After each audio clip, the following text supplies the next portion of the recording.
uterine cancer. I worked for the city of Bristol, and we just had the 2 officers slain when they went to answer a call. And then I was dealing with some health issues that are different than what I have now, but it was all kind of rolled into one. I was going to the open mics at the Connecticut Poetry Guild puts on, which is where you and I met eventually. Like, we actually met when you put out your book. We met at the Torrington Library in 2019, but we actually met to become friends more recently. And I just thought, if I'm not going to do it now, if I'm not going to publish now, when am I going to publish? Like, life is short. I want to get this done. I have a good work-life mix now, and I actually work with someone who's a 5-time published author. So it kind of just all the stars aligned, so to speak. Yeah, no, definitely. Yeah. I love that mentality because you might know some of the things I've done over the years. I've been in bands, I've done radio, I've done stand-up comedy, I've done motivational speaking. I wrote the book. Now I'm doing this podcast, also 2 other radio shows.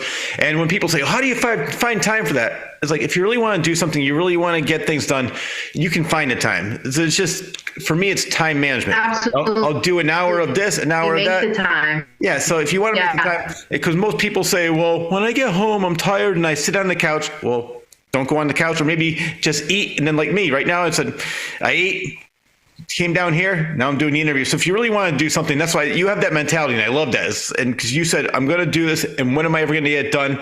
And you did get it done. And it is a great book. Yeah. I love it. So it's self-published. Is that correct? That's correct. I self-published through Ingram Spark. Yep. So the whole thing with Cadence, they have a tool called Build a Book, and you can choose a template.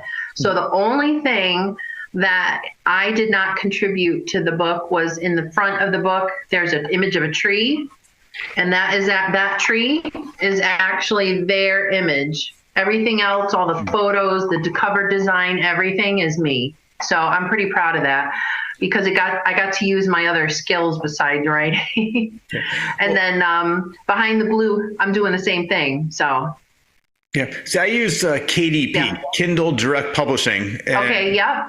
So and I really don't even know for me, it's similar to you. I wanted to get it done. I was writing stories, and then my friend said, I want to start my own publishing company. Do you mind if I publish your book? Oh, no, go ahead, please do. So he did it through KDP, but he's trying to work himself up and get more authors involved and things like that. So that's how I did it, and I love it. And as you know, you mentioned I was in Torrington Library, and I was also at Barnes & Noble, and I was just I did mine, I want to say 2018, 2019, right before COVID.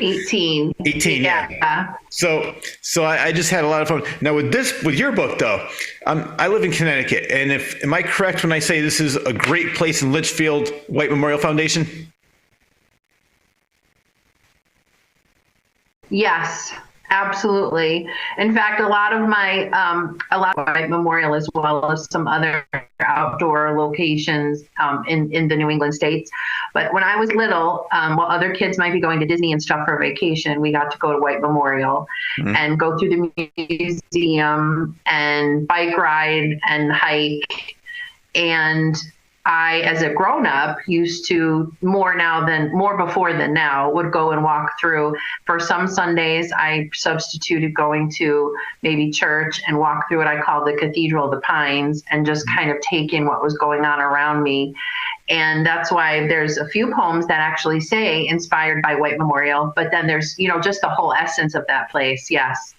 Yeah. Well, I wrote down some of the poems that really stood out for me. And I'm sure if I went through again, I'd find more. One of the ones was, if people who want to buy the book, and I recommend you do buy the book right after you're done watching this interview, of course, it's called By the Pond on page 16. And it says, inspired by the White Memorial Foundation. I just love that poem.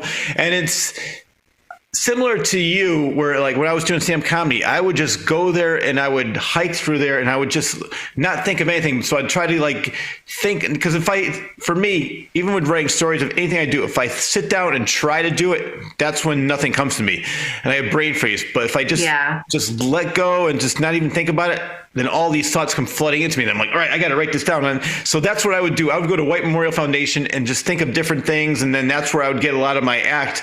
So I love that. That's cool. A lot of your book came from just walking through those trails over the years. Because what I'm mad about in a way for me was when I was little, my grandfather was head of the hiking club, head of the cave club. He did all this stuff, and I loved it for a little while. But then as I got older, I started getting into bands, becoming more independent, and I sort of lost interest for a couple of years.